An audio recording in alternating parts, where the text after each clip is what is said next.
Աշխատանքի և սոցիալական հարցերի նախարարությունը չի հաշվարկել, թե ինչպես կազդի վարչապետի հայտարարած օպտիմալացումը, պետական համակարգում աշխատատեղերի կրճատումը սոցիալական վիճակի վրա։ Նախարար Արտեմ Ասատրյանն այսօր ասաց, դեռ չգիտեն, արդյոք այս գործընթացի հետևանքով կաճի սոցիալական լարվածությունը, թե ոչ, որքանով կբարձրանա գործազրկության մակարդակը։ Չունեմ ես այդպիսի կանխատեսում չունեմ,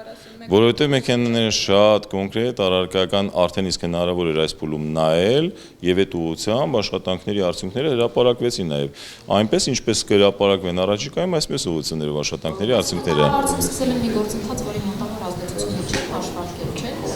Ես ճիշտ ասած հարցադրումը չեմ համարում, որ ճշգրիտ արտահայտում է իրերի դրությունը,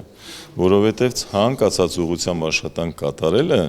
դա ենթադրում է որոշակի ուսումնասիրություններ, վերլուծություններ, որովհետև դուք կոնկրետացնում եք հարցադրումը, թե կոնկրետ որքան թվականակով անց կկրճատ,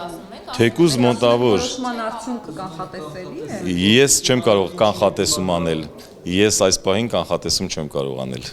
Բայց ունեք համապատասխան աշխատանք։ Բնականաբար ոչ։ Ինչ վերաբերում է նախարարությունում տեղի ունեցող կրճատումներին, ապա ըստ Արտեմ Ասատրյանի դեռևս միայն 145 մեքենաներից 41-ն են կրճատել, դրանց թվում եղել են նաև չշահագործվողները։ Թե որքան են խնայել, Արտեմ Ասատրյանը չմանրամասնեց, իսկ հաստիկների կրճատումներ ասաց դեռ չեն կատարում։ Խնդիր դրված չի կրճատում անել, այսինքն կրճատում անելը դա ինքնանպատակ չէ։ Խնդիրը վերաբերում է այսօր գործառույթներին, դրանց կրկնողություններին, այդ բիզնես գործընթացների հստակ ուսումնասիրությանը, եթե կան վերացածքեր, եթե կան բացեր, դրան շրջանակներում օպտիմալացմանը։ Փոխարենը Ասատրյանն ասաց, նախարարությունում վաղուց են խնայողության ռեժիմի անցել, ավելորդ էլեկտրաէներգիա չեն ծախսում։ Դա միշտ է եղել եւ ընդհանրապես ես կարծում եմ, որ յուրաքանչյուրս մեզնից իր աշխատավայրում պիտի վարվի այնպես, ինչպես իր տանն է վարվում։